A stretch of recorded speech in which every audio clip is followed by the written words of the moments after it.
take you there? Can I take you there?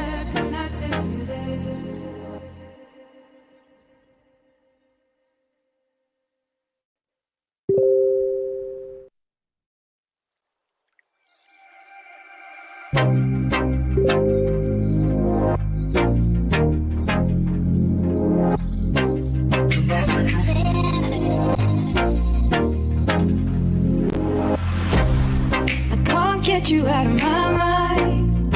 It's like I feel it for the first time. Been thinking about you all night. I've been searching for this all my life. You're just my type. I've been looking for a boy who can treat me right. Your dark hair with the dark stuck into my soul and it sparks my life. Can I take you there? Can I take you there? Like it was the first time. Do you remember? Can I take you there? Back to when we felt like this was forever. Can I take you there? Like it was the first time. Do you remember? Can I take you there? You're all I need. Can I take you there?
Hello, good afternoon.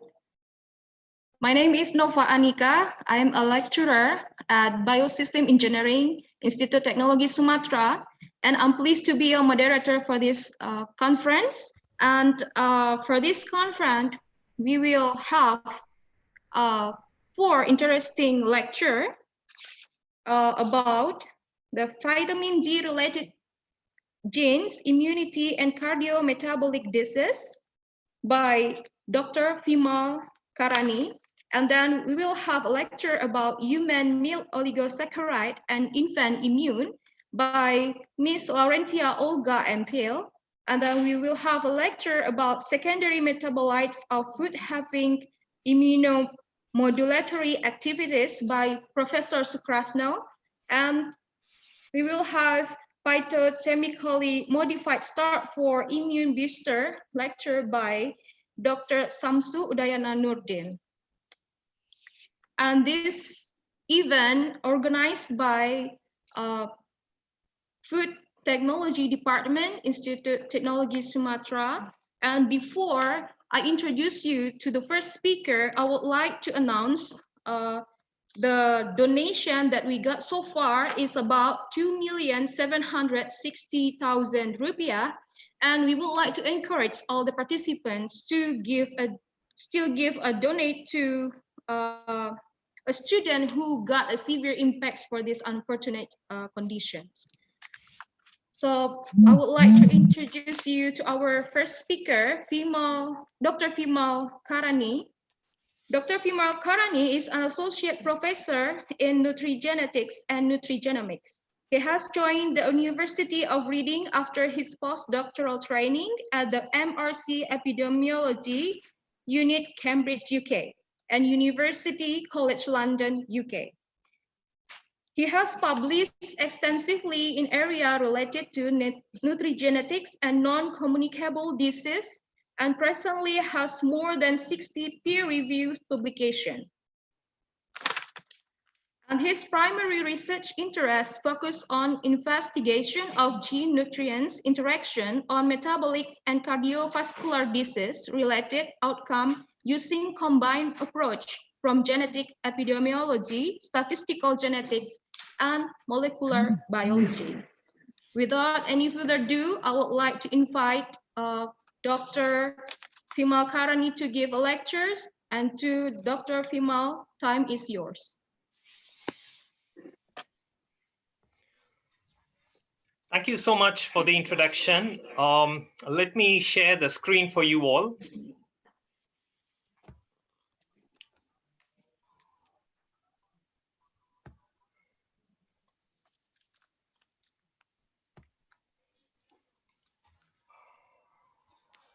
Are you able to see the screen? Yes, sir. Okay. I can see.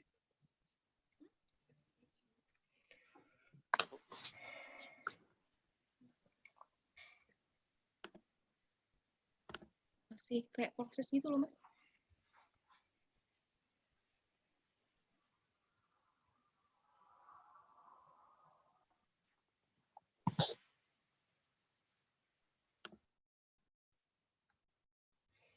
Okay, are you able to see the full screen? Hello? Yeah. Yes, Dr. Vimal. Okay, great. Okay. A very good afternoon to everyone. Thank you so much for attending this session.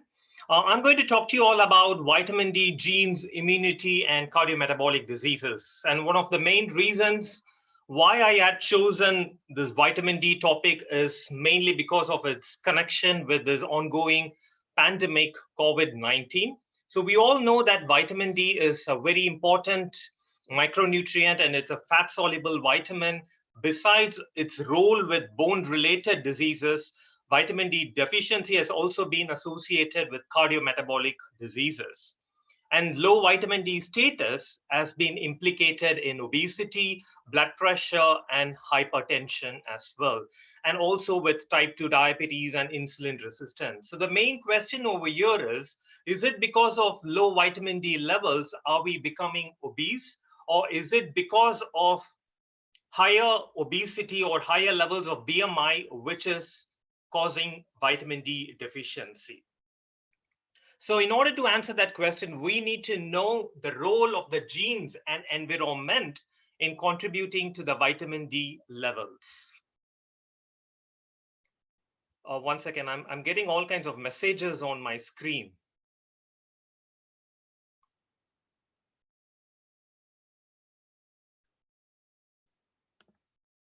Okay. So the first step in the vitamin D metabolic pathway is when you get exposed to the sunlight, the first step is basically where 7-dehydrocholesterol is being converted to the pre-vitamin D3 in the presence of the enzyme 7-dehydrocholesterol reductase, which is encoded by the gene DHCR7. And this pre-vitamin D3 is the one that gets converted to the cholecalciferol, which is the vitamin D3, which is happening in the presence of the enzyme. Could you please stop sending me messages, please?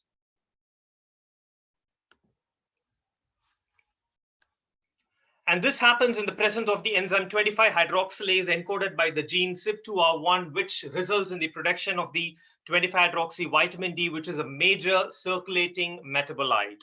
So until here, you have the synthesis of vitamin D. So the two main genes which play a crucial role in contributing to the levels of vitamin D is DHCR7 and CYP2R1. So once the vitamin D is synthesized, the next step is basically the metabolism of vitamin D. So this 25-hydroxy vitamin D is further metabolized by the help of the protein, which is called as the vitamin D binding protein, which is encoded by the gene GC, and which converts this 25-hydroxy vitamin D to 125 dihydroxy vitamin D in the presence of the enzyme alpha-1 hydroxylase, which is encoded by the gene CYP27B1. And this calcitriol is further metabolized to calcitroic acid, which is the one that is getting excreted, and which is encoded by the gene CYP24A1. So these are the genes which play a crucial role in influencing the vitamin D levels in our body. And these are two genes which play upstream of vitamin D synthesis, and two genes which play a crucial role in the downstream of vitamin D synthesis. So this is how your vitamin D levels are being influenced by the genes. So any defect in the genes will have an impact on the enzymes that are produced.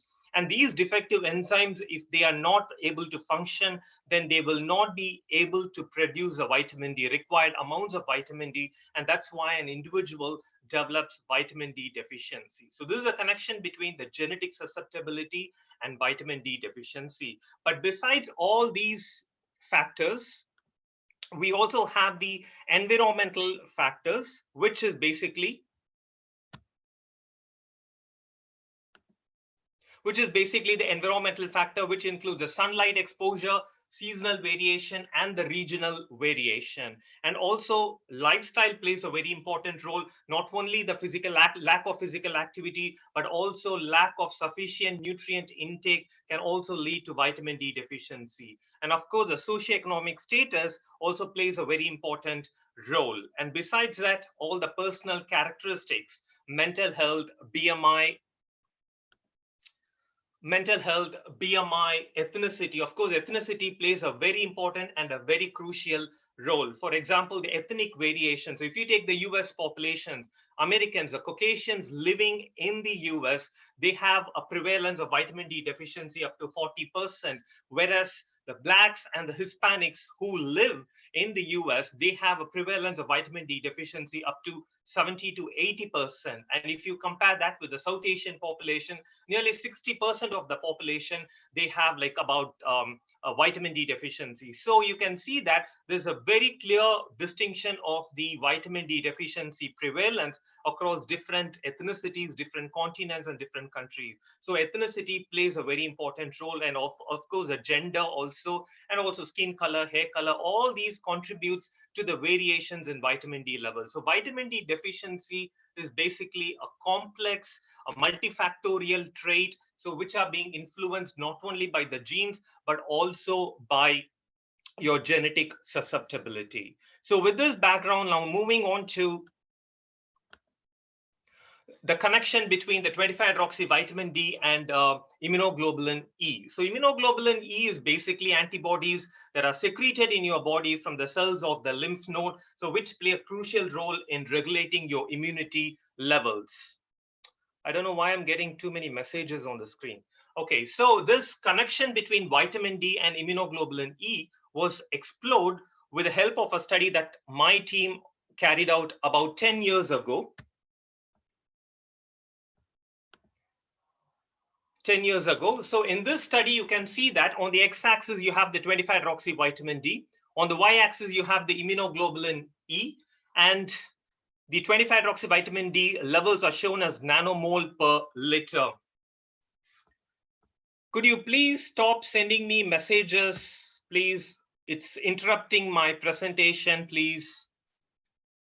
Thank you so much. So the connection between vitamin D and immunoglobulin E is basically, so if you look at the vitamin D levels, so 35,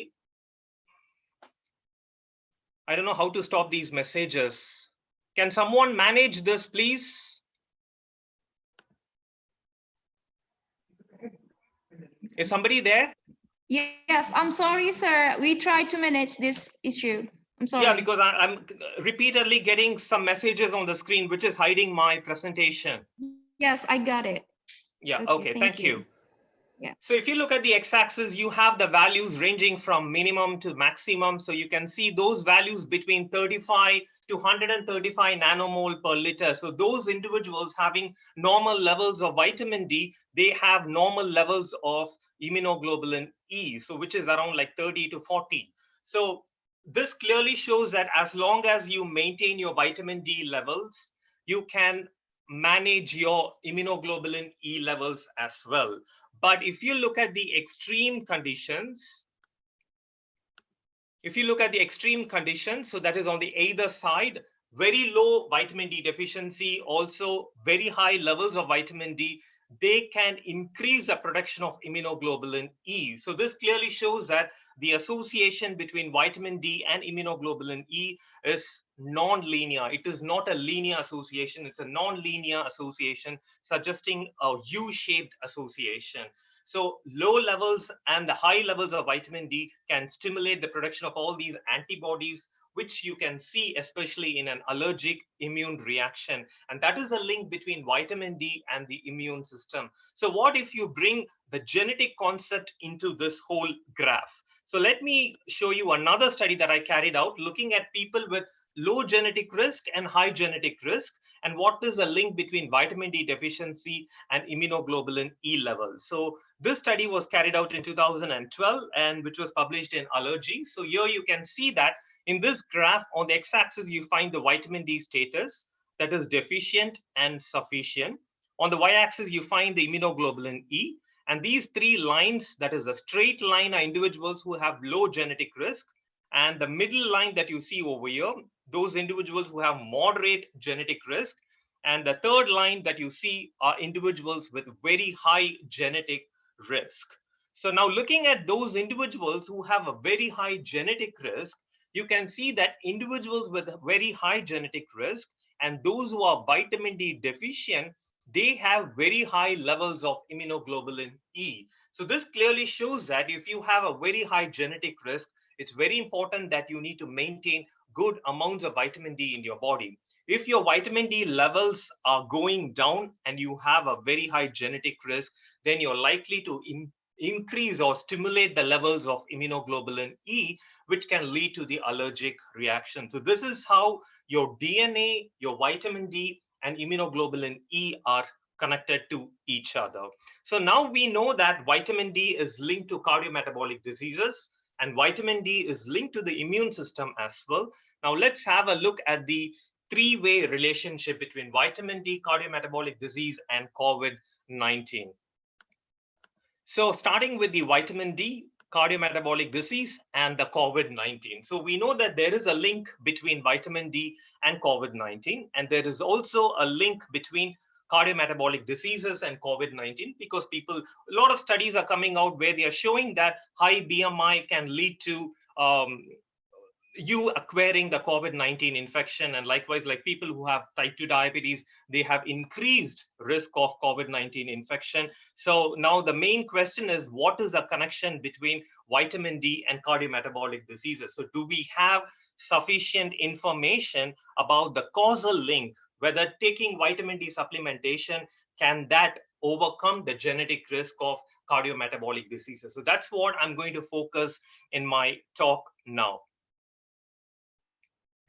So in order to explore this relationship between vitamin D and cardiometabolic diseases, so I need to test for the association between exposure and the disease. So let's say the exposure could be obesity and the disease could be vitamin D deficiency, for example. So if I want to know whether obesity is causing vitamin D deficiency, there are two important problems. One is the confounding. That is, when you test for the association between the exposure and the outcome, there is always a third factor, which is a confounding factor, which can affect the association between the exposure and the outcome. So if I'm testing for the association between obesity and vitamin D deficiency, there are various confounding factors: age, your BMI, your mental health, and all the lifestyle factors, your diet, and various other factors can contribute to the misinterpretation of your findings. And the second important point is, one way I'm testing for obesity and vitamin D deficiency, but at the same time, vitamin D deficiency can also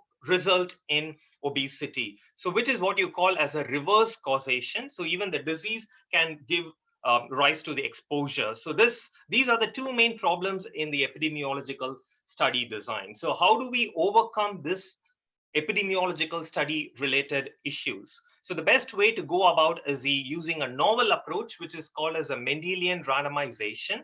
So what is Mendelian randomization? So when you test for the association between the exposure X and the outcome Y, the associations are highly confounded, and hence it makes it difficult to examine the causal nature of the association between X and Y. So we use the genetic variants as instruments which can mimic the exposure X, or which can serve as proxies for the exposure X. So causality is inferred from the association between the genetic variant and the outcome of interest, right? So why do we use genetic variation? Because genetic associations are less prone to confounding and they are free from reverse causation. So instead of testing for the association between X and Y, we test for the association between Z and Y. And this is how you examine the causal relationship using a Mendelian randomization approach. But one of the main limitations of Mendelian randomization study is that you need large number of samples. So for that, we initiated a collaboration called as a D-Cardia collaboration. D-Cardia stands for vitamin D, cardiovascular, and diabetes-related traits. To date, we have nearly 35 studies comprising more than 100,000 individuals from various parts of the UK, Europe, and also from the US. And also we have got access to the consortia-based studies. And with access to the UK Biobank, we have like a large sample size, almost nearly 1 million people. So in order to do this Mendelian randomization study, you need to select certain genetic markers. So quite recently, I carried out a systematic review with my team. My PhD student did this work, where she worked on looking at all the vitamin D related genes in relation to the metabolic diseases. So she looked at nearly 1,455 articles, and through the systematic review with all the inclusion criteria, she came up with nearly 73 articles. So only 73 articles have clearly examined or explored the association between vitamin D genes and metabolic diseases. So this clearly gives an hint or a warning that a lot of studies are required to understand the role of the vitamin D genes in relation to metabolic diseases. And all these genes that have been discovered were basically from the genome-wide association studies. So for the genetic markers that I had chosen for the Mendelian randomization study, it basically included the 4 genetic markers. If you remember the vitamin D metabolic pathway, so 2 genetic markers which play an important role in the synthesis of vitamin D, and 2 genetic markers which play an important role in the metabolism of vitamin D. So we looked at the 4 genetic markers and we tested for the association of these markers with obesity, blood pressure, hypertension, cancer, in order to examine the causal relationship using Mendelian randomization study. So the first example that I'm going to show you is obesity and vitamin D deficiency. So it's a very big question. So we wanted to know whether obesity is causing vitamin D deficiency, or is it because of the low vitamin D status, people are having higher BMI. So it's basically a question relating to a bidirectional hypothesis. So we carried out a bidirectional Mendelian randomization study in nearly 42,000 individuals, and we were able to show that for every 10% increase in genetically instrumented BMI, there was a 4.2% decrease in vitamin D concentration, suggesting that obesity leads to vitamin D deficiency and not the other way around. So this clearly shows that if you have a higher BMI, you're likely to lower your vitamin D levels, whereas there was no effect of vitamin D deficiency on obesity in these 42,000 individuals.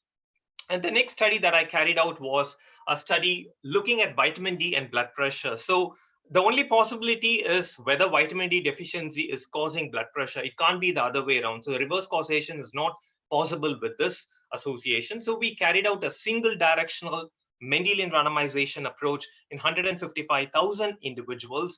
And we identified that for every 10% increase in vitamin D levels in your body, there was a significant decrease in diastolic, systolic blood pressure, and also 8% lower odds of developing hypertension, suggesting that taking vitamin D supplementation might be an effective way to overcome the cardiovascular disease related outcomes such as blood pressure and hypertension. So this clearly shows that you need large number of samples to identify such small effect sizes. Like if you look at 0.29, 0.37, they do not have a very significant clinical implication, but at the same time, we are able to show that there is indeed a causal link between vitamin D and blood pressure and hypertension, so which forms a platform for the randomized control trials to be conducted and what dose of vitamin D supplementation could be given in order to overcome such cardiovascular disease related outcomes.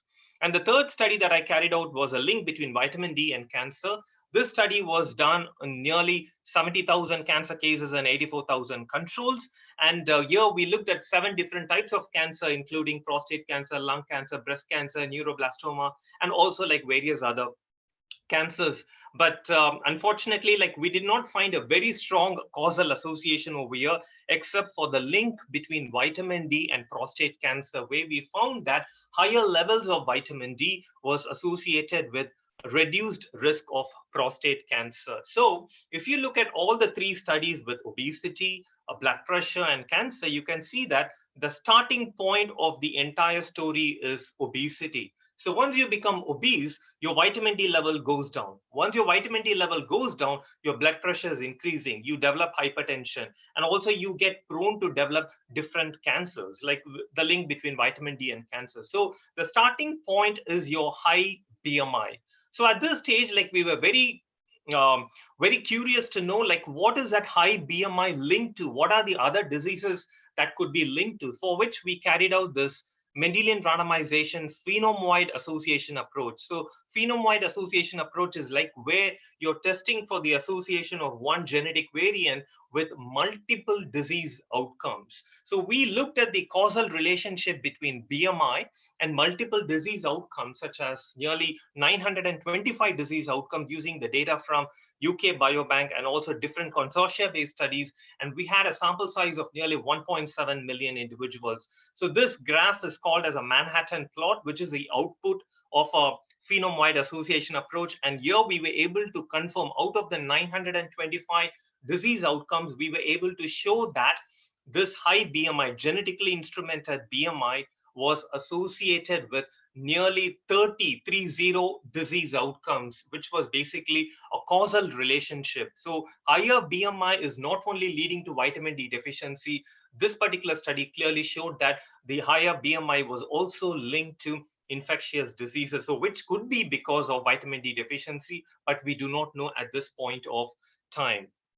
And so all these studies were carried out in Western populations. Now let me move into the lower middle income countries. So what research has been carried out in relation to vitamin D and cardiometabolic diseases? So I'm going to give you a couple of examples due to restriction on the time limit. So one is a study from the Indonesian population, which we did in collaboration with the Andalas University in Padang. So I'm going to present some results from the vitamin D pregnant mother cohort study, VDPM. So where we basically followed up the pregnant mothers, 183 pregnant mothers, right from trimester 1, 2, and 3, and until they delivered the newborn babies. So there were about 183 pregnant mothers and 183 infants who were recruited for this particular study. So the main objective of this study was to identify whether vitamin D deficiency during the gestational period, does it have any impact on the newborn anthropometry measurements. So in order to understand that, the first step was to know whether any of the pregnant mothers who had higher genetic risk, did they have lower vitamin D levels, right? So in this graph on the x-axis, you find, sorry? I'm sorry.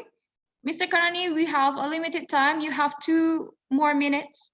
Thank you. So I should be done in another few minutes. Yeah. Okay, thank you. So in this graph on the x-axis, you find those pregnant mothers, the white bar, pregnant mothers with low genetic risk, and the black bars, pregnant mothers with high genetic risk. On the y-axis, you have the vitamin D levels. And here you can see that pregnant mothers who had very high genetic risk, they had significantly lower levels of vitamin D levels in the 3rd trimester. So which clearly shows that if someone has got a very high genetic risk, they are likely to have lower 25-hydroxyvitamin D concentrations, so which is an indication that they should be taking vitamin D supplementation. So even though there's no policies for a pregnant or during pregnancy to take vitamin D supplementation as a mandatory requirement, but still it has to be done, and that is one of the main purposes of this particular study. But let us see like what is the impact of this particular vitamin D deficiency on the newborn anthropometry measurements. So in this graph, again, like you have 2 categories. So pregnant mothers who gave birth to babies with normal head circumference and pregnant mothers who gave birth to babies with small head circumference. And you can see that pregnant mothers who had significantly lower levels of vitamin D during 3rd trimester, they gave birth to babies who had small head circumference. So this study clearly shows that small head circumference is an indication of developing cardiometabolic diseases in adulthood. So this shows that vitamin D deficiency during the gestational period can have an impact on the newborn anthropometry measurements, which can have a late onset development or adult onset development of cardiovascular diseases. So not only in the Indonesian population, also a study that was carried out in Indian population, which was published quite recently. Here we showed a gene-diet interaction on vitamin D level. This is the first nutrigenetic study exploring the gene-diet interaction on vitamin D levels. So here in this graph on the x-axis, you find the carbohydrate intake, low, medium, and high consumption of carbohydrate. On the y-axis, you find the vitamin D levels. So if you focus on this particular low consumption of carbohydrate individuals, the white bar, low genetic risk, the black bar, high genetic risk. So this clearly shows that individuals who have low genetic risk, they have higher levels of vitamin D, but not all low genetic risk people are having higher vitamin D. Only low genetic risk people have higher vitamin D levels only in the presence of low carbohydrate intake. So which means that only if your diet is healthy, your low genetic risk can protect you from having lower vitamin D levels. So vitamin D deficiency can be protected not only with low genetic risk, but also you need a healthy diet such as a low carbohydrate diet. So all these studies, whether irrespective of whether developing country or developed country, all these studies clearly show that there is a link between vitamin D and cardiometabolic diseases. So vitamin D cardiometabolic disease link has already been established. So the next question is whether there's a link with COVID-19. So that is something I'm not going to explore in this talk because that is still under a very big question, because a lot of studies are showing vitamin D supplementation is required to treat COVID-19 patients, but I don't know how that would be possible because vitamin D supplementation takes a very long time to show an impact on overcoming the vitamin D deficiency. So how that could be applicable to COVID-19. Likewise, obesity, type 2 diabetes, cardiovascular disease, how that could be linked to COVID-19. So all that is all at the moment is based on statistics and all the numbers, but mechanistic issues needs to be explored as well. So on this note, I would like to thank all my collaborators, my DCardia collaborators, and finally, thank you all so much for listening to my talk. And don't forget to go outside and get some sunshine, but don't forget to maintain the social distancing as well. So thank you so much. If you have any questions, please do drop me an email at v.karani@reading.ac.uk. And I'm also available on Facebook and LinkedIn. So please do send me a message. Now I'm happy to take any questions. Okay, thank you very much, Dr. Karani, for the interesting lecture. So we know more about the link of the vitamin D deficiency to a cardio-metabolic disease and also the other disease, but we still have a big question how that deficiency of vitamin D will related to the COVID-19. So we already got several questions, but we choose the lucky one here. The question is from Muhammad Devino from Indonesia. So from the presentation, it says that it's really good to exposure to the vitamin D, which is vitamin D we know is clearly come from sun. What is actually your recommendation of how good should we expose to vitamin D, since we also had issues on ultraviolet things? Sorry, what was the last bit? So what is actually your recommendation of how good should we expose to vitamin D, since we also had an issue about the ultraviolet thing? Okay, so this depends on where you're located. For example, in Indonesia, I think like you have like good exposure to sun almost every day. So that's exactly where I brought this concept of the social context or the socioeconomic status. So people don't get exposed to the sunlight, and most of them, they tend to stay at home. And there are various environmental and the lifestyle and the personal characteristics that can influence your vitamin D levels. So basically you need like about 30 to 60 minutes of exposure to vitamin D, especially during the morning time, and just to avoid like the exposure to the UV rays, which can have an impact on your DNA damage as well. So it's better to get the sunlight exposure sometime in the morning, going for a run or walk in the sunlight exposure, that should be sufficient. But at the same time, having mentioned about this multifactorial trait, people, for example, if you take the South Asia, you do have like very good sunlight throughout the year, but still you have about 60% of the population suffering from vitamin D deficiency. Why do you think so? The main reason could be your genetic susceptibility. So we do not know what is your genetic variation. So there are several gene testing centers who can test your vitamin D related genes and tell you whether you carry a very high genetic risk or a low genetic risk. And accordingly, they give you vitamin D related dietary regimens. But like from diet, again, there's a problem of getting enough amounts of vitamin D. So the best way to overcome that problem would be a vitamin D supplementation. So that there's something called as a vitamin D rise, like where you take like for 8 weeks, once every week. And that is required like to maintain your good vitamin D levels. Okay, thank you so much, Dr. Karani. Because we run out of time, so we can have one question for these sessions. And I believe you already got a lot of questions in your email or your chat right now. And thank you so much for the interesting lecture. And I'm apologize for the technical issue. No, that happens. Maybe... That's okay. And we hope we can meet again in another webinar or conference. Thank you so much, sir. Yeah, sure. Thank you so much. Hi, Olga, and hi, Samsu.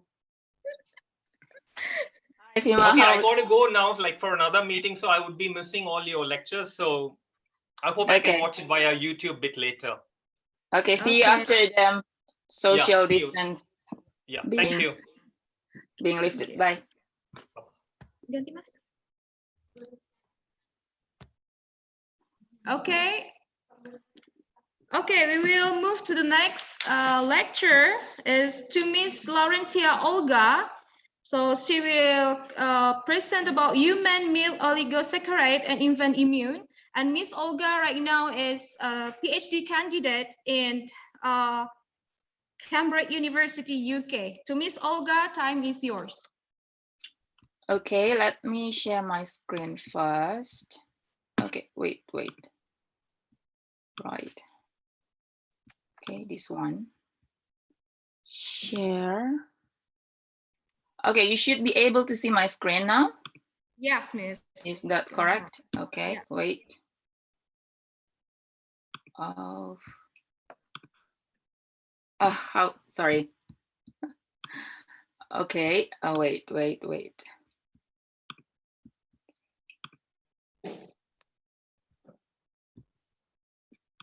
Let me, sorry, it's a little bit crowded. Okay. So let me start again, share my screen. Okay, it should be fine. And how to make it like, okay, let me just, yeah. Okay, I think it should be full screen by now. Yeah, okay. I hope you can see my slides. Yeah. Can you please confirm? Yes, We can see. Miss. Great. Okay, thank you so much for the introduction. I'd also like to thank the organizers for putting this program together.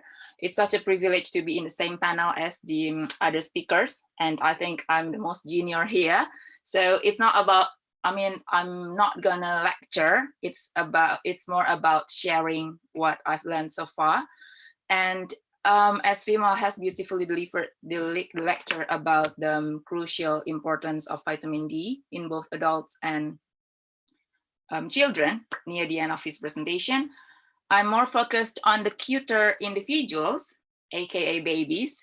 More specifically, it's about the Chronicles of Human Milk Oligosaccharides, or short HMOs. Oops. Wait. Okay. So I believe that many, if not all of you, are very familiar with breastfeeding, since it's actually an essential part of human life. I can't really, sorry, yeah, I think I realized Vimal's problem. If there's a message, I can't really operate my slide. Okay, so it even has connection with the Milky Way. So if you're into stars, Milky Way is the way we describe the galaxy's appearance from Earth as a hazy band of light seen in the night sky, formed by stars that we cannot really distinguish by the naked eye. I'm sorry. And there are many legends about it. And one of the famous one is from Greece, the Greek mythology. It explains, I mean, again, it's mythology, it's myth, I know, but it explains how the Milky Way was created by actually Hercules, this baby here in the painting, the Billion painting by Peter Paul Rubens. So when Hercules was a baby, her mother was actually mortal woman, like human, but because his father Zeus really loved Hercules, he wanted the baby to have godlike qualities like him. So he decided to let the infant suckle on his divine wife Hera's milk when she was asleep. And then when Hera woke up, she realized that she was breastfeeding an unknown infant. She pushed him away, and the spurting milk became the Milky Way. So it even goes that way. And the word galaxy that we know, it comes from the Greek word galaxias, means milky, and also the one of the building block of milk sugar, galactose, comes from galactose milk sugar. And apparently, we have recognized since a long time ago that breastfeeding is not always easy. Many times it's very challenging, But because we know how good it is since thousands years ago, we always try our best. For example, as you can see here, it's like very old document found in 1550 BC. It's written that to get a supply of milk in a woman's breast for suckling a child, you have to warm the bones of a swordfish in oil and rub her back with it, or let the woman sit cross-legged and eat fragrant bread of soused dura while rubbing the parts with the poppy plant. So looks really complicated, but yeah, I mean, apparently 1,000 years ago, they also tried their best to give the child breast milk. Okay, why we do that? Because breastfeeding is very rewarding. It's mentioned in the last Lancet series in breastfeeding that breastfeeding could save more than 800,000 lives every year. Oops. Yeah, okay. Yeah, and mostly among babies under 6 months old, and mostly we can prevent deaths due to infections, especially respiratory tract infections and diarrhea. So it's very important. And this is just to summarize the benefits of breastfeeding. I believe all of you, or many of you, or if not all of you, are very familiar of this. So first of all, we can achieve the desirable growth of the infants. And even if you divide the infants, the breastfed infants and formula-fed infants, I also found this in my study, you can see very distinct growth patterns between the two groups. And we consider the growth displayed by breastfed infants as desirable growth. And it can prevent obesity as well, and other metabolic diseases in the future. And we can achieve better cognitive function among the babies. And these functions are affected by the nutrient contents, like lactose and then fat, protein in the breast milk, and also the human milk oligosaccharides and hormones.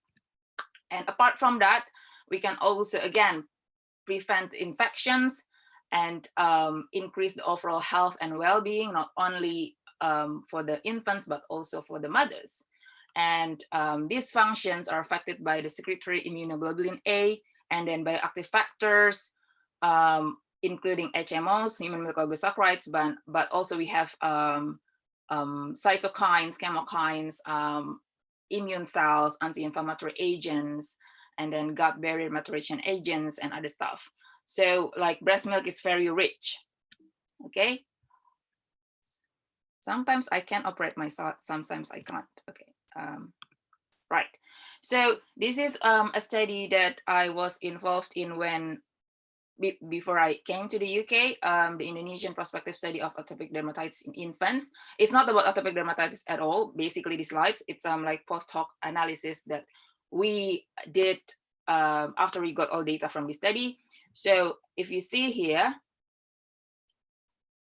if we divide the groups into two, the ones who got exclusive breastfeeding more than 3 months, or at least 3 months, and the ones who only got less than 3 months.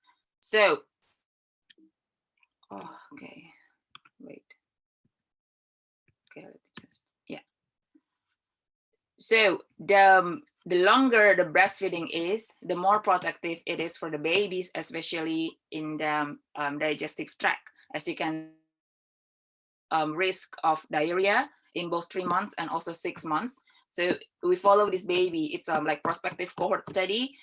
So it's significantly lower incidence of diarrhea among those who got exclusive breastfeeding for at least 3 months between birth until 6 months infection, and also those who got breastfeeding for at least 6 months against infection incidence in the first year. So it's not really significant in other infections. It's more about diarrhea in what we found in the study. So when I go further and run more advanced statistical analysis and adjust it for the many covariates that we found in the study, the connection is still strong actually. So if the babies were breastfed for at least 3 months, it could reduce the risk up to 64% lower of diarrhea incidence in the first 6 months. And if the babies receive breastfeeding for exclusive breastfeeding, so breastfeeding only for at least 6 months, it could prevent the diarrhea incidence up to 61%. Okay, so after that, it strikes me that basically the main benefits, of course, in the digestive tract, but what is it like? What makes it so unique in the digestive tract?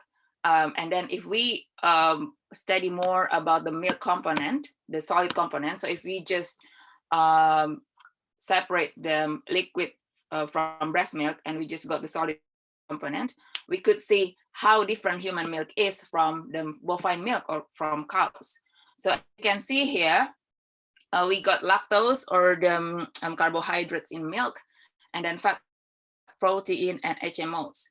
So lactose in milk, it's higher, but I think it's still, yeah, higher than bovine milk. Fat is pretty similar, protein is lower. So that's why, so protein intake in too much protein intake in babies will usually lead to obesity. So that's why formula fed babies, they tend to be more obese compared to breastfed babies, because the formula infant usually most of the time contains higher protein than breast milk.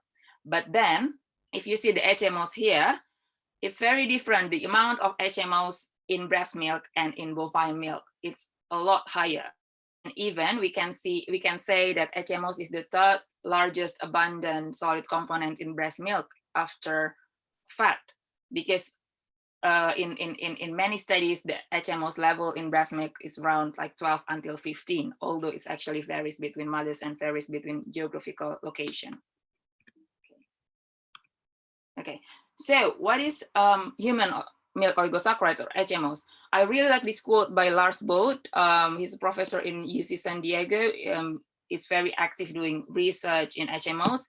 He said that every baby needs sugar mama, because HMOs basically are sugars, but they're not simple sugar like this, like white sugar that you put in your coffee or tea, that you consider bad. It's complex sugar, so it's good sugars. Commonly 3 until 32 sugars length, and it's initially recognized as bifidus factor or prebiotic, the ones that consumed by bifidobacterium, and it got 5 monomers building blocks, you can see in the next slide. And it's very novel. It's being extensively studied, I think, since 1930-ish until now. And yeah, so we have 5 basic building blocks here. Of course, it's not as simple as this, but I'm not chemistry lecturer at all. So, oops, yeah. So it has 5 building blocks. The first one is glucose. We usually use this symbol, the blue dot, and then galactose, yellow dot, and then N-acetylglucosamine, and fucose and sialic acid. So from these 5 simple building blocks, if you can make an analogy with Lego, for example, from the same Lego, it depends. You can build like many types of different things from the same building blocks. So for example, so all the HMOs, they have lactose as the building blocks. So they will have this blue dot and yellow dot, okay? And they can be simply elongated or branch LNT, LNNT, for example, or they can be fucosylated, like the top ones, 2FL, 3FL, and LNFV1, elongated and then added with fucose, or can be silylated as well if you just add them the sialic acid. And then from here, you can also group them based on the neutral HMOs and then acidic HMOs if they got some sialic acid. So to analyze HMOs, you can analyze them one by one individually. For example, the most abundant HMO is the 2FL, 2-fucosylactose. You can, for example, just measure the 2FL and then see the outcomes, or you can just sum them up into like neutral groups or acidic groups, or you can divide based on sialylated and fucosylated, okay? And then this is a very good study, but then HMOs, so far we got, I think, more than 200 species, but I think only 15 until 20 species with quite high abundance, okay? But then if we compare mother's milk, one mother to another mother, we could see some distinct profile of HMOs. For example, in the study, they found, if you see, based on many countries here, from African countries and then European countries and then American country, from America, it really varies between countries. But actually, it's not only between countries, it's also between mothers. Wait, okay. So if you see here, just ignore the ABC, it's just about the significance, the statistical analysis. But so the dark gray, it means dark gray, the percentage of secretor, I will explain it later. The percentage of very distinct HMOs from secretor mothers, they are higher in American population, for example, especially the South American ones. And this is US Washington and US California, I think, and they have many Hispanic population. So that's why it's very similar to Peru. But then in African population, you can see it's different. But that we don't have any data from Indonesia. So I also want to encourage by giving this talk that we have to study more about HMOs in Indonesian population. Okay, so there's a study looking at 10,000 mothers milk. Sorry, Miss Laurentya, you have 2 minutes left. I'm sorry. Okay, I think I better just skip to the benefits to the infant. So basically, HMO's concentration is very affected by many factors, especially genetics, the gene polymorphism, especially food2 and food3. Okay, maybe if any of you will ask in the questions, I will answer later. So this is just one evidence from my study that we have different HMOs, these things between secretor mothers and non-secretor mothers. So the non-secretor mothers will have lower abundance of HMOs compared to the secretors. Okay, and then it also differs between lactation curves. In our study, we collaborate with UC Davis. It's different from birth until 12 months and between secretors and non-secretors, okay?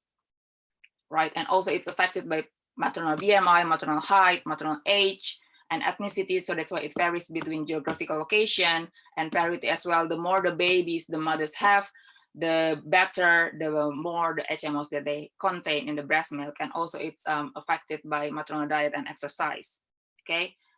And then, yeah, I'll just skip this. Okay, so why is it so important? Because again, it gives benefits to the babies. It gives a prebiotics to infant gut microbiota. Some HMO species, they the higher the HMOs is, the better the diversity, the bacterial diversity, and also the benefits, the most benefit bacteria, which is from a bifidobacterium. Okay, so let me just get straight to this. So the first function is to become the prebiotic. If you see here, A, the HMOs is the food for the bacteria. The second one, it also functions as the anti-adhesive. So if there's a bacteria wants to infect the gut, the HMOs can bind to those bacteria and prevent the infection, okay? And also to evidence that we can see different beneficial microbiota among babies based on the maternal HMOs content in the breast milk. And last one, it's also beneficial for the offspring in neurodevelopment. There's a mice study published in 2016. It can affect the gut-brain axis via vagus nerve. It's a mice study. So the mice supplemented by the HMOs, they can operate well. And the sialic acid from HMOs is essential nutrient for brain development and cognition. And even now, the HMOs have been studied to be supplemented in adult diseases. The confirmed ones are rheumatoid arthritis and IBD and cardiovascular disease to treat and prevent the plaque formation. Okay, so if there are just 3 things that you can take home after my talk, breastfeeding is key to good immune system. So of course, in this COVID-19 pandemic era, for babies, it's very important for them to get breast milk. And then HMOs possess great potentials for children's health, and we still have a lot of unanswered questions. And I really want to encourage an extensive research on HMOs and food-to-food-3 polymorphisms to be conducted in Indonesia. I'd like to acknowledge all my collaborators, my supervisors, all the research team, and thank you so much for your attention. And I'm happy to take questions. Thank you. Okay, thank you so much for Ms. Laurentya. And I think we need to keep the question for the last sessions. So because we're running out of time, we need to move to another speaker. And I'm really thankful for the interesting presentations. And I think after this presentation, we should be grateful to our mother who gave us the powerful things since the beginning. Okay, we will move to other speaker, Professor Sukrasno. Professor Sukrasno will give a lecture about secondary metabolites of food having immunomodularity activities. And Professor Sukrasno had a bachelor degree in pharmacy, Institut of Teknologi Bandung in 1982, Master of Pharmacy, Institute of Technology Bandung in 1986, and doctoral degree from Edinburgh University in 1993. He is a lecturer in School of Pharmacy, Institute of Technology Bandung since 1985, the Vice Chancellor of the 2016 Non-Academic Institute of Technology Sumatera until now. And he is an intern of Chairman Process and Biological Engineering Majors, Institute of Technology Sumatra. The scientific field is pharmaceutical from natural products. To Professor Sukrasno, time is yours. Thank you very much. Good afternoon, everybody. Good afternoon, Prof. Can you show the slide, please?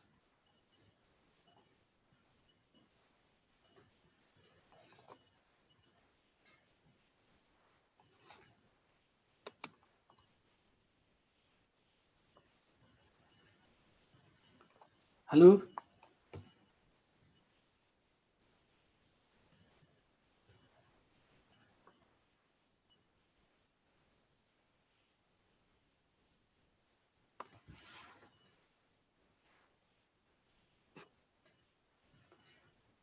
The committee?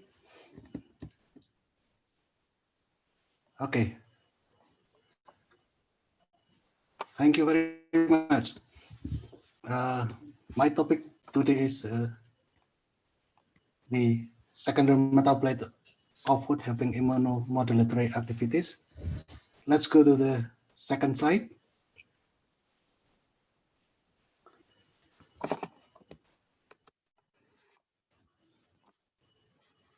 Can you move to the second slide, please? Right. I'm a pharmacist, and many of you from food technology. There is interaction between food and medicine, herbal medicine. The one nice thing is considered as food, and bitter thing is medicine, and there is intersection, and mostly colorful, green, yellow, violet, blue, red. They are considered as functional food used in food technology and also used in herbal medicine. Next, please.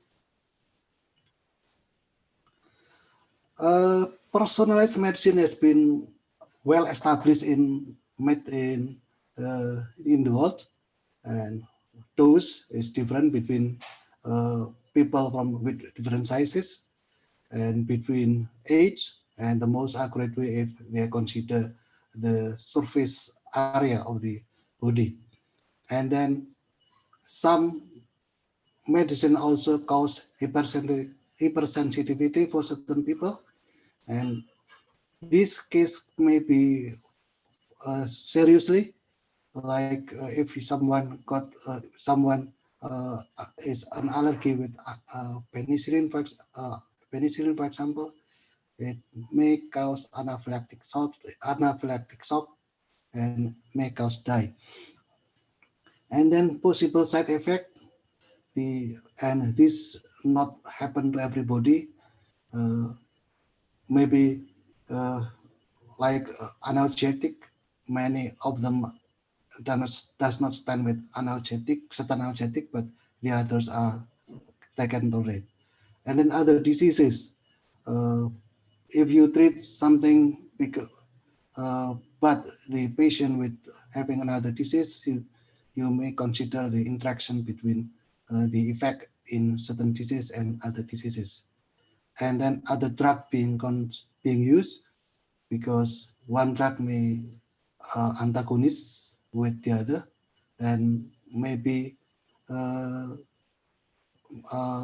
synergy, so you need to consider the dose. And then genetic variation. I'll give you next example, please. Next one. This is the example on what happened with medicine. The left-hand side is people who are rapidly metabolize the drug, and the right-hand side is poorly metabolize the drug, and the middle side is the extensive metabolizer. In the middle side, we can give normal dose, but in the left-hand side, you need much higher dose because the drug is rapidly metabolized by these people, while the right-hand side, you need smaller dose because this drug in these people is very slowly metabolized. This publication by Adams in Nature Education 2008. Next one. How about personalized food? The first one is phenotype. We Indonesian, we are familiar with rice as staple food.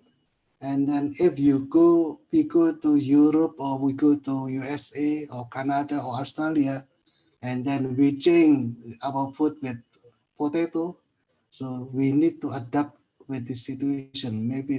And what happened is we have a problem with our digestive system.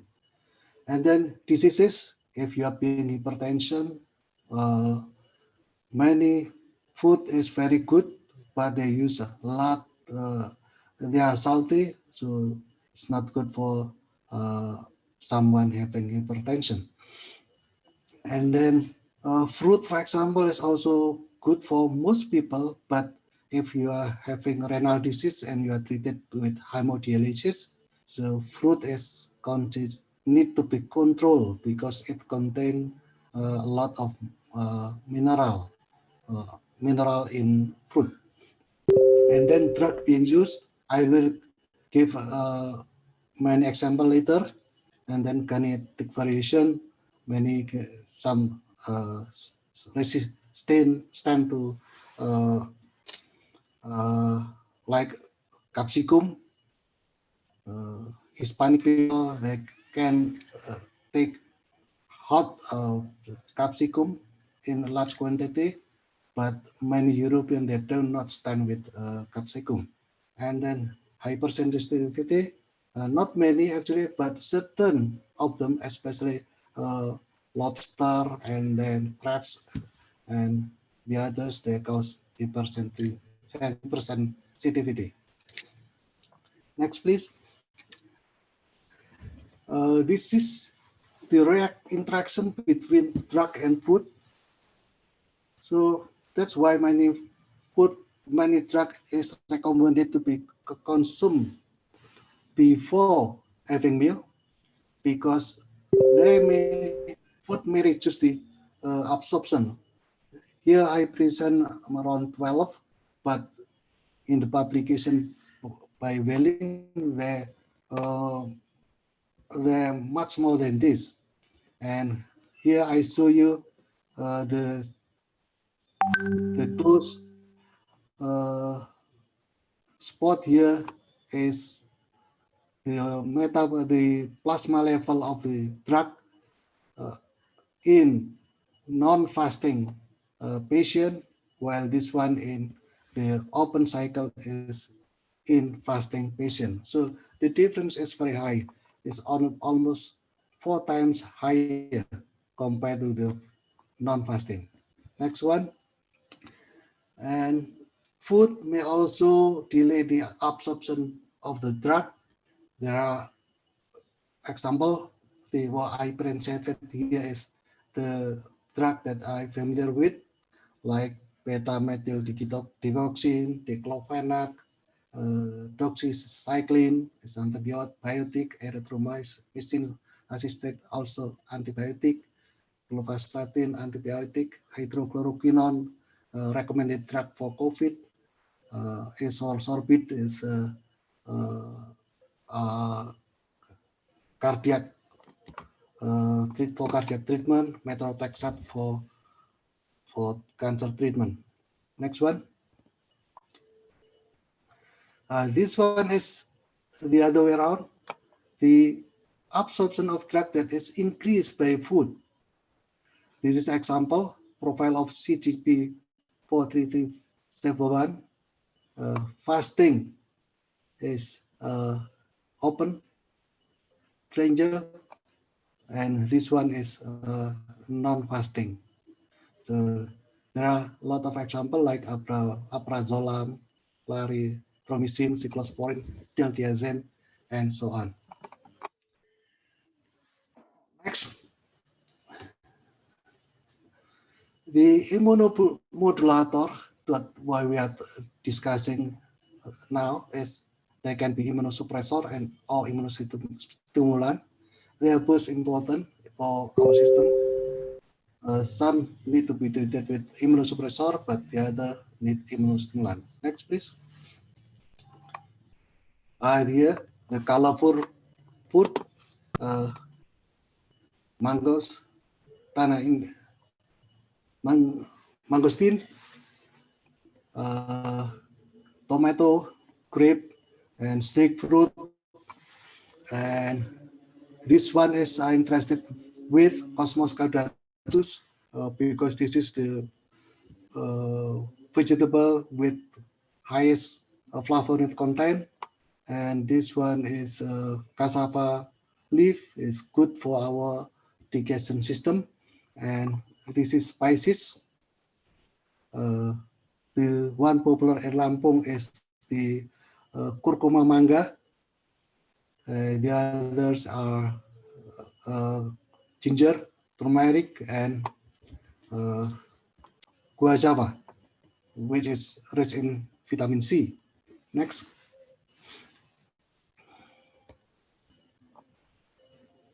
Next, please. What are the secondary metabolite there? The first one is flavonoid. Okay, the flavonoid, anthocyanin, tannin, and beta-cyanin, xanthan, carotenoid. Next, please.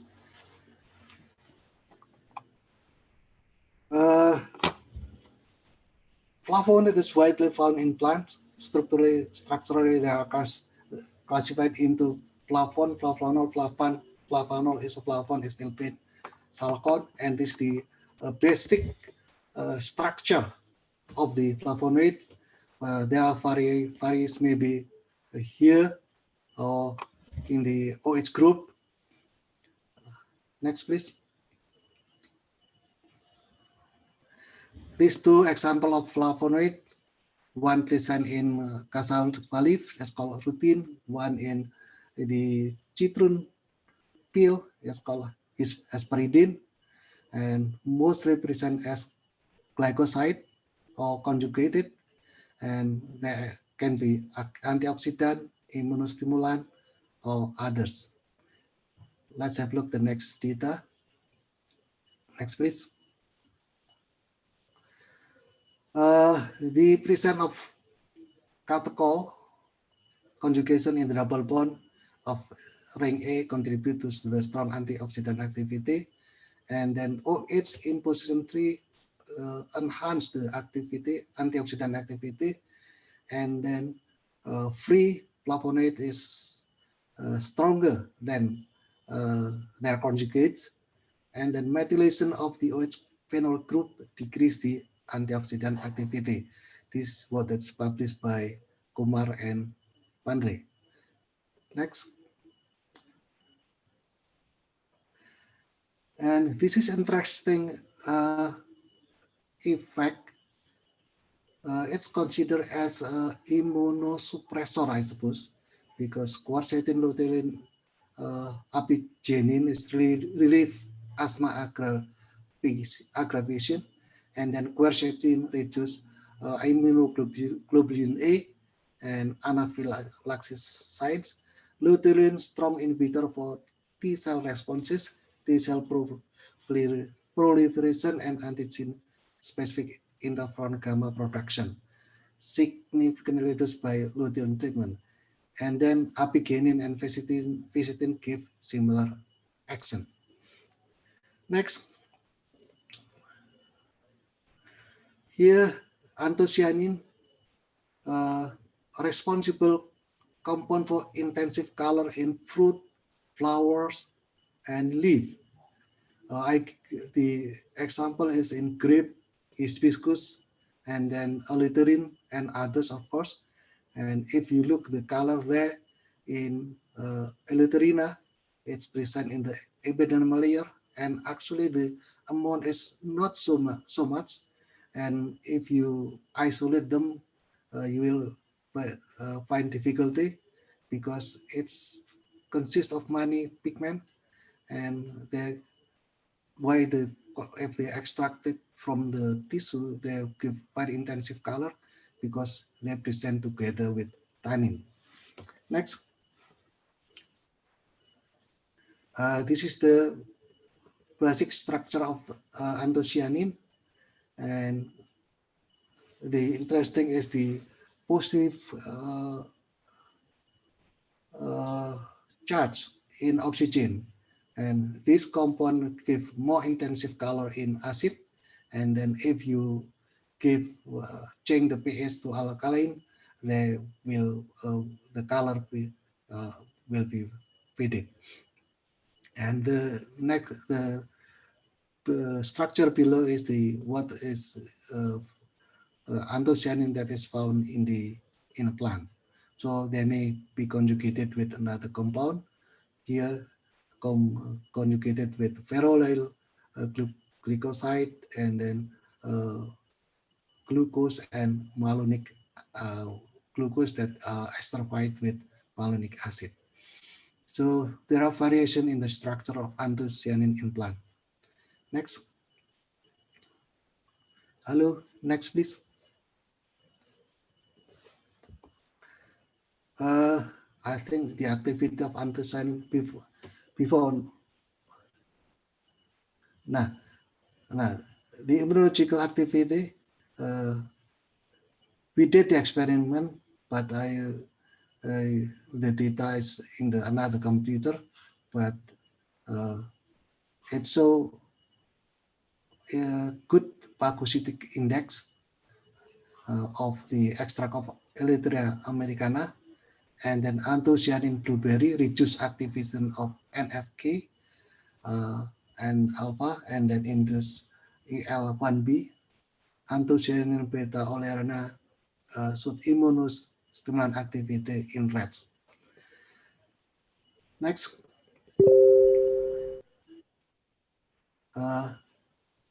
Next one is tannin. This is the compound responsible for converting hide to leather. They are secondary metabolite in plant. It has abstinent effect. Many medicinal plant are rich in tannins, and this is the plant that have a lot of tannin. Tea, guajapa leaf, guazuma leaf, salaka, banana, young banana, non-ripe banana fruit, and then kabau. Kabau is a very popular fruit in Lampung. It's called also julang jaling. People here interested with the seed, but me, not only the seed, but the shell of the kabau. Kabau will be studied as well. Next. This is the structure of the tannin. Actually, they are from two group of compound. The one is sugar, and then the OH group esterified with gallic acid, while the other one is catechin. They are oligomer of catechin, but they have similarity. The compound, the structure is the outside of the structure is fully with OH phenolic group.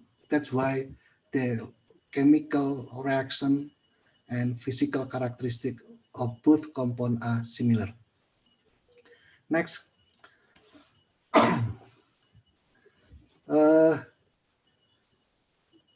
Immunomodulatory effect of tannin.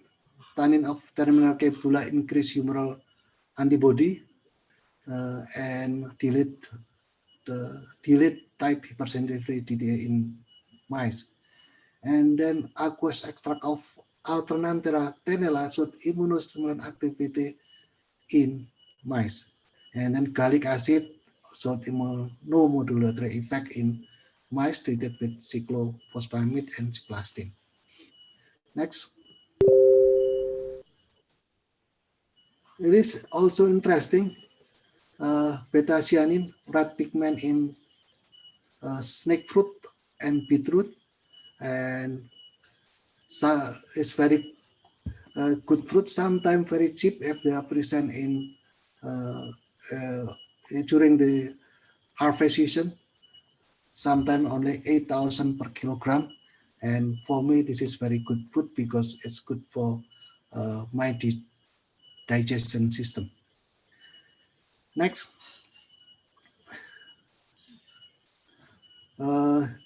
The methanol extract of beetroot showed immunostimulant activity, and then beta-cyanin is considered as stronger antioxidant activity compared to vitamin C or ascorbic acid, catechin, and rutin.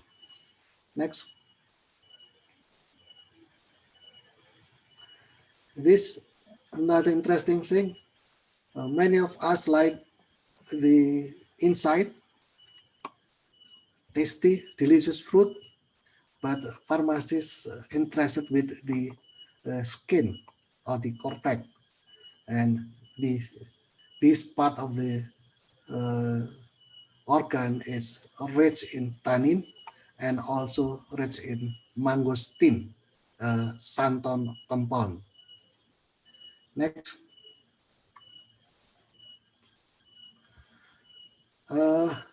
Extract of mangosteen, they contain tannin and mangosteen, yeah, and may have adverse effect on patient with hemorrhoid, patient sensitive to tannin, and then separation of metabolite may be needed, and this can be done during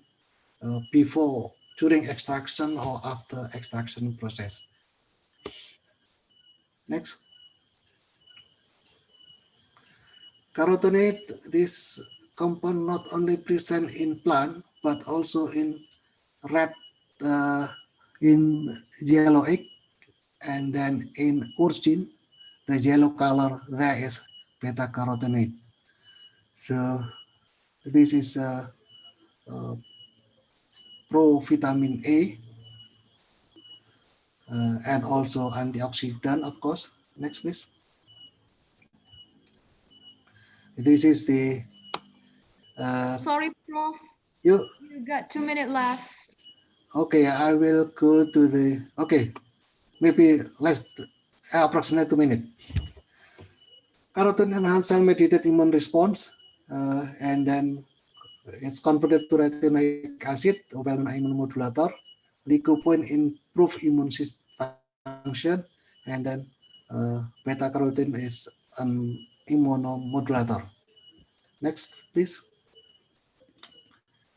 This one is very interesting. Essential oil, uh, commonly used as spices in food technology, and we use as jamu, and also in herbal medicine. The family there is include Zingiberraceae, Liliaceae, Piperacea, Myrtaceae, and then they also have activity insecticide, antibacterial, antifungal, antivirus, and this one, and I'm familiar with this one, and I use this one in uh, making coffee, and this has anti antibacteria, ana, ana, local anesthesia, and then antifungal, and also antiviral activity. So make be good for prevention from infection by COVID. Next, last one. This is the conclusion. Many fruit, vegetable, and spice are used in food also have medical values. The medical values are mainly antioxidant and immunomodulator. Their use in diet should consider the individual condition, such as drug being used, disease, and individual experiences. Thank you very much. Thank you very much, Prof. From the presentations, we can know how food have its own value as a medicine also. And for all the participants, please write your question in the form of message in this platform.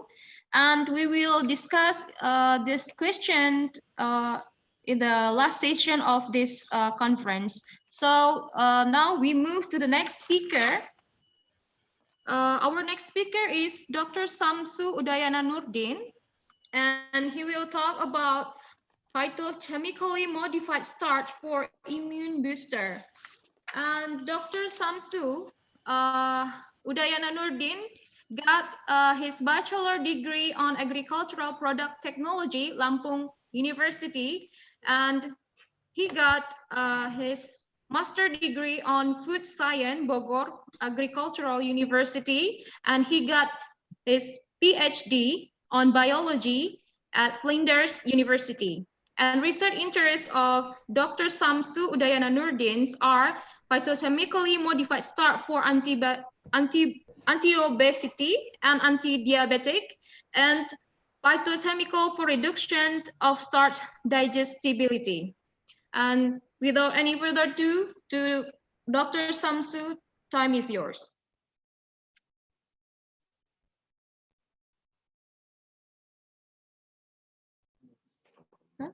Hello? Dr. Samsu?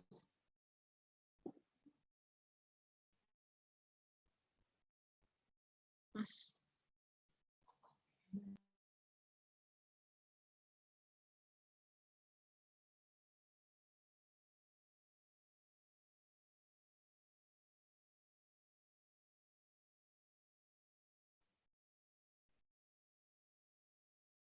Okay, I'm sorry, we have a technical problem right now. Dr. Samsu, can you hear me?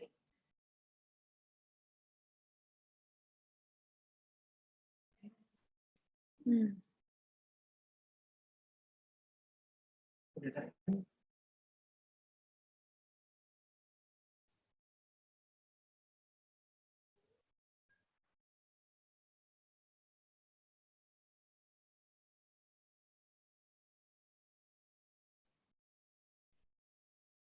Okay, while we wait for Dr. Samsu to connect to our seminar or conference, we want to encourage all the participants to give a donation to all the students that have severe impacts in the COVID-19 conditions. So far,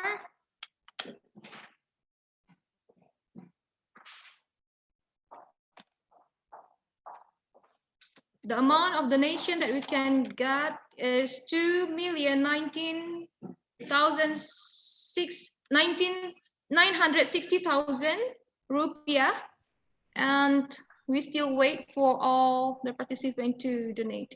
Thank you. Okay, now we connect to Dr. Samsu. Hello?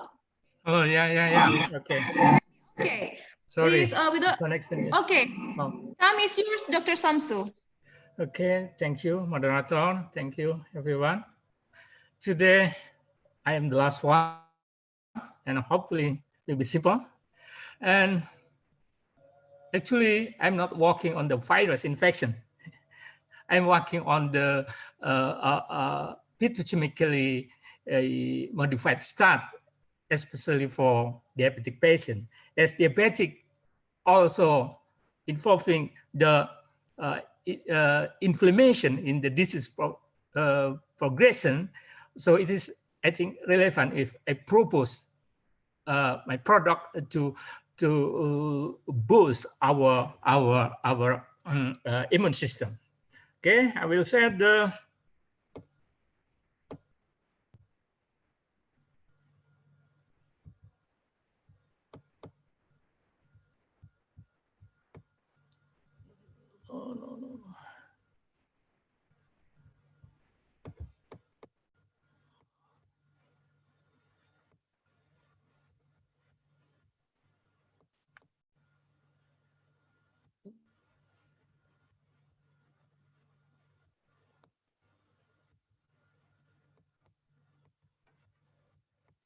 Do you get? Yeah, you get the slide? Yeah, you can see it. Yes. Hello. Yes, Dr. Samsu. I can see it. Okay. Yeah, today I would like to present phytochemically modified starch for immune booster. Actually, we work with this method to modify the starch in our lab, and we have produced some product from our activity. This is the first one for introduction. We will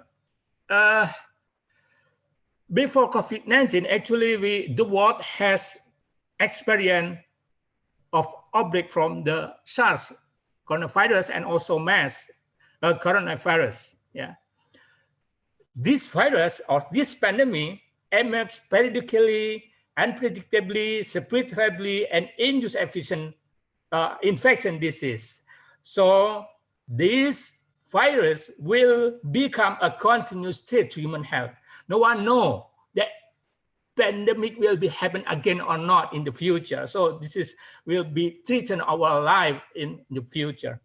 And in compare with the SARS and MERS, COVID-19 is more widely transmitted in the community. And a lot of strategy like social and physical dancing, hygiene, and screening has been done by most of the country around the world. But the research is in some countries not good like in our country. You can see in Indonesia, we still have problem, you know, the case still increasing and increasing. And effective drug vaccine has been found yet. So we have to do something to find out the alternative preventive strategy. In case in Indonesia, this alternative will be cheap, easy to produce, and easy to be applied. We can give the expensive alternative to reduce the spreading of the COVID in Indonesia. And this is the short pathogenesis and of the coronavirus. Pathophysiology of coronavirus infection is similar with the MERS and also the SARS, yeah, with aggressive inflammatory response strongly implicated in the restoring damage of the airways. And therefore, disease severity in patient is due to not only the viral infection. Remember, the death or the disease not only because of the virus, but also the response from the host. And then this infection can cause acute respiratory distress syndrome.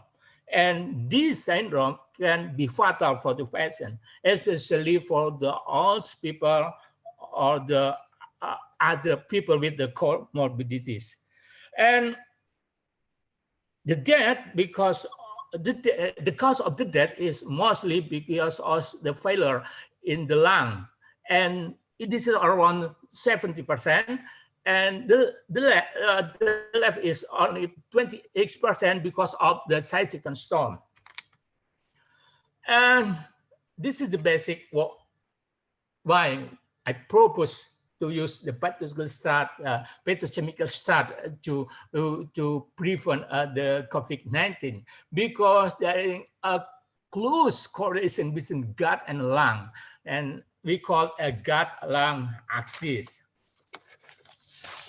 The gut bacteria in healthy individual is dominated by 4 pillars, such as Firmicutes and Oxobacteriditis. 2 of these bacteria are also found in the lung. So this is the indication that there is close correlation between gut and lung. Like in the gut microbiota, there are evidence that these 2 bacteria is dominant in the lung. The gut-lung axis is supposed to be directional. This means that microbiota in the gut get altered by antibiotic, for example, will have effect on the composition of microbiota in the lung. Therefore, this is interesting. There is an interesting possibility that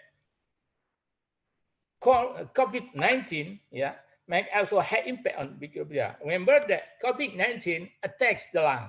So it is possible that also have the patient, the people who got the COVID-19 also have problem with the microbiota in the gut. So based on this close correlation, we can modify, because as I mentioned before, there is close correlation and the bidirectional. So if we can modify the microbe in the gut, in the same time, the microbe in the lung will be modulated. And this is some treatment that has been done to modify the disease in the lung. For example, this is all the treatment is using the probiotic and also some prebiotic. And in this research, the effect can be found, can be observed in the lung. For example, using Lactobacillus gasseri, this is randomization, and the effect is reduction in the duration of common colds infected by the virus. This is the treatment is modify the microbe in the gut, but we can detect the effect in the lung. And the second, Oligosaccharide, this is a dietary fiber. We modify the microbe in the gut, but the effect lowered incidentally clinically defined virus associated respiratory tract infection. This is the data that convince us that we can modulate the microbe in the lung, by modulation of a microbe in the gut. And this is the good concept from Doug and Monty. The gut should keep the balance between pro and anti-inflammatory response, because in the case of the COVID-19, the pro-inflammatory is increased sharply. This is not good, and this is because the cytokine storm. Gut microbiota can keep the balance between anti and inflammatory cytokine. And This is the dietary fiber first, yeah. Dietary fiber actually edible plant, yeah, of analog carbohydrate that resistant to digestion and absorption. Though, so the dietary fiber will reach the colon and modify the microbe in the gut or in the colon, and we can classify the soluble, insoluble, fermentable, and non-fermentable. We should remember that the fermentable one will give better effect than non-fermentable dietary fiber. And this is the little metabolism of dietary fiber. Dietary fiber is substrate of colon microbiota. Colon microbiota will produce such and fatty acid on also other metabolite, yeah, for metabolite for phenolic compound or phytochemical. This metabolite, because of fermented by the colon microbiota, will be more absorbable, more bioavailable to absorb in the body, and so big. After fermentation by the colon microbiota, the phytochemical will have better effect on our health. So this is the very important strategy how to increase our efficacy, our phytochemical efficacy when we take a medicine like Sukrasno presented before. And this is dietary fiber and inflammation, you know. Dietary inflammation affect the inflammation through the butyrate, especially. Actually, fermentation of dietary fiber will produce acetic acid, propanate, also butyrate, but the butyrate is the best one. The butyrate will absorb by the epithelial and will reach the GPR 109A. This is, and after we contact with this receptor will induce the production of the T regulator T cell and also IL T cell.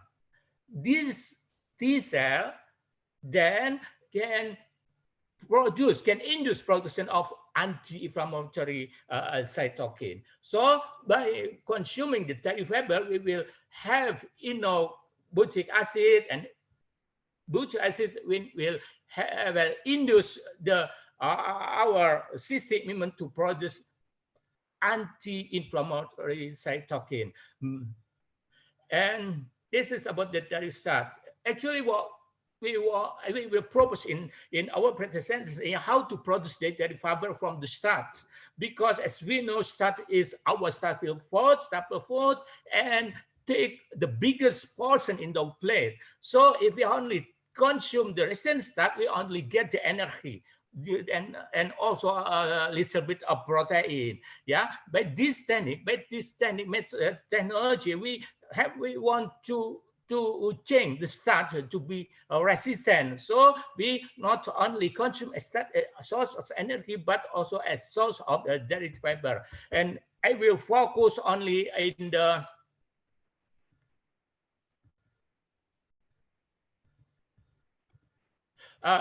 type 4 resistant starch. This is the type 1, type 2 will be resistant and not resistant after cooking. And for the fourth resistant starch, this is the starch that modified by chemical and then to be resistant because there is modification of the molecular structure. And we can use this one as a source of dietary fiber. This is data for Upadhyaya. In this research, the researcher give the individual with metabolic syndrome, the diet containing type 4 resistant starch, we can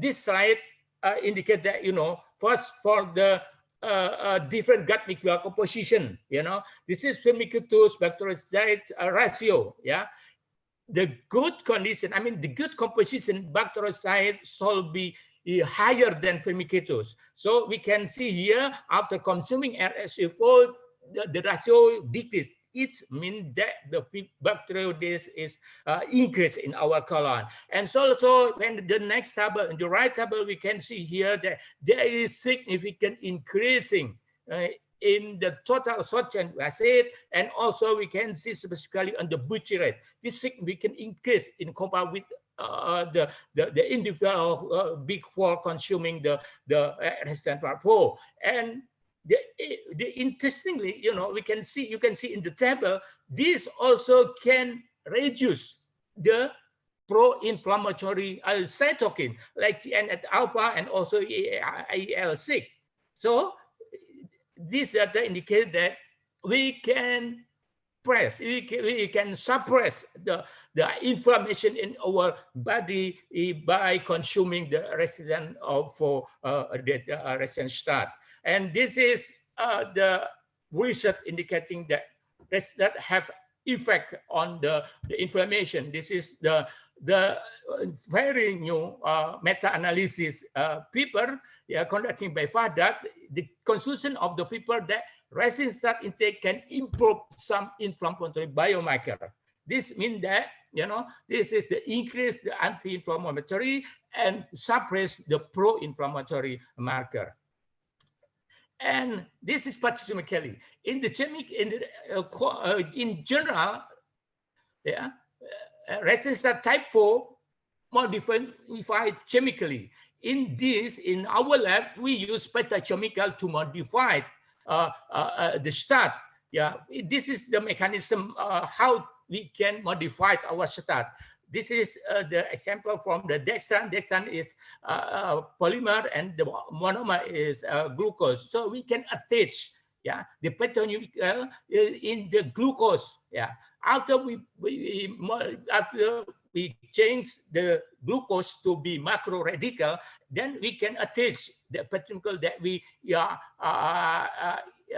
want that has anti-inflammation. And in this case, we can see that using gallic acid, we can increase the phenolic content, the gallic content of the start. This is sorry, Dr. Samsu. Yep. I'm sorry, you have 2 minutes left. Okay. And then we can see here that, you know, the other start increase significantly. Okay. And there is a lot of petrochemical that we can use as anti-inflammation, as also mentioned by Dr. Sukrasno. And then this is quercetin. This is abundant in the guajava leaf, orthocurcumin, and also can use cinnamon bark.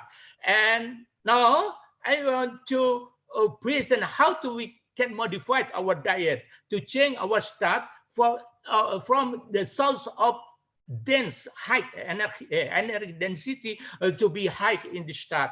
So this is the fact of the start. This is a risk factor of diabetes, or also risk factor for inflammation. Now, this is what we did in our lab. We can modify the start, this start in the no-bill to be a resistant start, and we can by doing this, by modifying the start in the nodal, we can see here that we can reduce the digestibility of the start. What that mean? That means if we take the nodal, our glucose, blood glucose is not increased because of the nodal, because the digestibility is very, very low. And also the phenolic content is increased significantly. As mentioned, Prof. Sukrasno mentioned that a lot of phenolic compound has anti-inflammation activity. So by adding the petrochemical to nodal, our nodal will be functional. And also this is the glycemic response. This data indicate that the blood glucose of the panelists lower, then the panelists who consume the normal or the original noodle. So this data indicate that by adding, by modifying, by mix the nodal, the starch with the petrochemical, with the extract of the hemp, we can reduce the digestibility of starch. In the same time, we also consume more petrochemical that maybe have a anti-inflammatory effect. Yeah, I think that's all. Thank you. Okay, thank you, Dr. Samsu. I think we need to move to the next session, which is the last session in our conference. And we actually collect a lot of questions from the audience, but unfortunately, we just can choose several question because a limited of time. So the first question is for Miss Laurentya. Hello? Yeah. Miss Laurentya? I think, Pak Samsu, if you can stop sharing your screen. Okay. Sorry. Yeah. Thank you. That's really good talk, by the way. Okay, Miss Laurentya, this question for you. From Susiladi A. Widodo. The question is, are there risks for children who breastfeed for more than 2 years? And can COVID-19 be transferred to breastfeeding babies? Okay, so breastfeeding more than 2 years? Is that the question? Yeah. Yes. Is that a risk? If longer than 2 years, is there any risk of breastfeeding longer than 2 years? Yes. No, as in detrimental effect, no. Because no, but we have to think that after 6 months, breast milk only cannot provide all the nutritional needs of children. So that's why we're supposed to give other kinds of food, like solid food. And by 2 years, the breast milk nutritional content is quite negligible. So it's just to comfort the infants, not to give them like source of nutrition. And too long breastfeeding can also lead to difficulty in feeding later. So the children, sorry, because I'm dealing with students as well. So the students might be quite picky with food. So yeah, that's it. But yeah, the weaning itself shouldn't really stress out the children. So we have to do it like slowly and as comfortably as possible. And regarding the COVID-19 excreted by breast milk or not, so far the evidence, the thing is COVID-19 is too novel. So what I can say now could change maybe tomorrow or next week. But so far there's no evidence that COVID-19 can be transmitted via breast milk. And there's also no evidence of vertical transmission from pregnant mothers to the infants. Okay, thank you, Miss Laurentya. You can just call me Olga, actually. Okay, Olga. Already quite long and mouthful. Okay, thank you so much. So we need to move to the other speaker, to Professor Sukrasno. Hello, Prof. Hello, Prof. Yeah, we have a question for you from Kadek Dia. So the question is, how is the mechanism of food to increase drug absorption, and could you give the example of this kind? Hello, Prof. Can you repeat it again? Okay, the question is from Kadek Dia. So the question is, how is the mechanism of food to increase drug absorption? And could you give the example of this kind? Okay, can you show one of the slides before?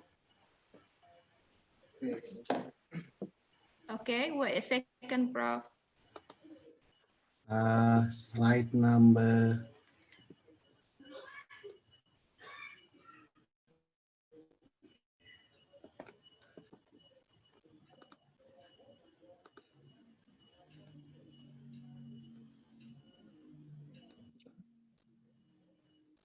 Slide number 8.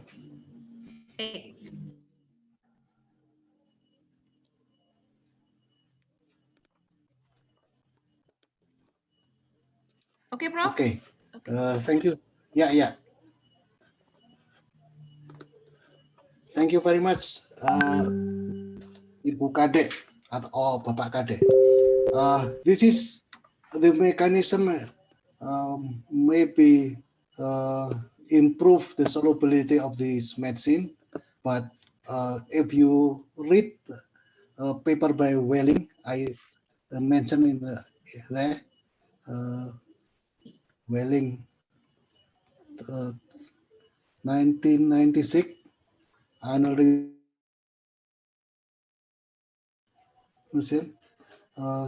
This is the example. One is the open cycle is fasting, when the closed cycle is non-fasting. So it's the plasma level in non-fasting patient is much higher compared to the fasting one.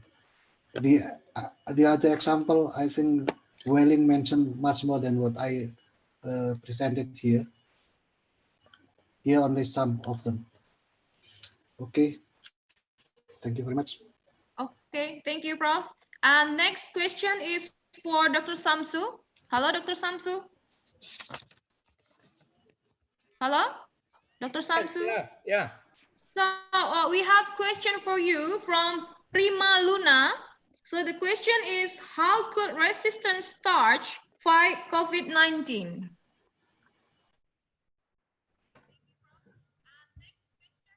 Okay, thank you. Yeah, by modulating the microbiota in the gut, as I mentioned in my presentation, there is a close correlation. If you can keep the microbiota in the gut healthy, this will have impact on the gut, on the microbiota in the lung.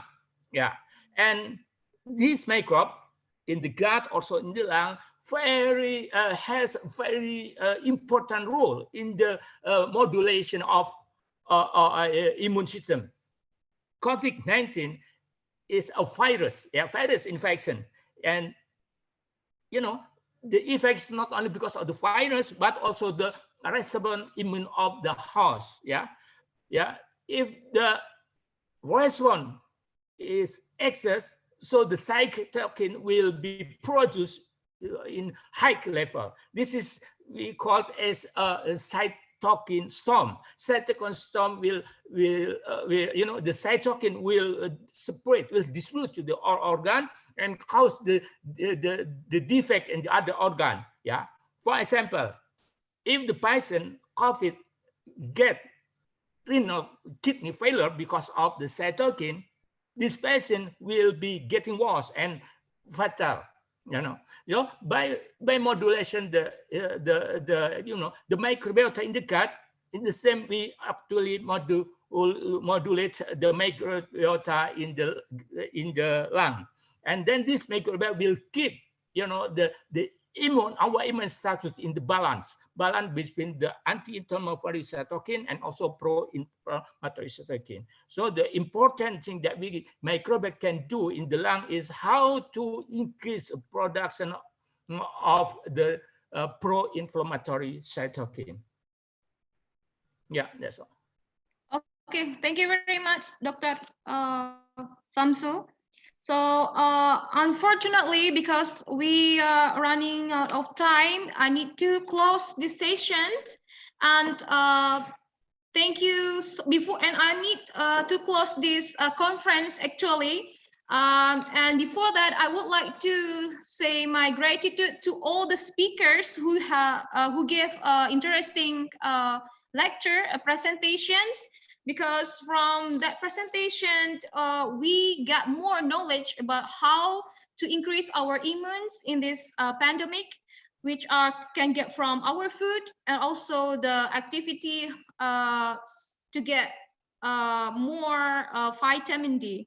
And also I would like to say my gratitude to all the participants who already gave so many questions, but I'm so sorry we cannot discuss it in this conference. And before I close this conference, I would like to announce that we can get the donation is 3,060,000 rupiah. And thank you for donators. And thank you so much for attending this conference. And hopefully we can meet directly and greet directly in next time in the better situation. Bye bye. So I've answered the questions over the chat box, I think. Okay, thank you so much, Olga. Thank you so much. Thank you. Take Okay. care. Bye-bye. See you, Prof. See you, Dr. Samsu. See you, Olga. Prof. Thank you. Bye. Lemas.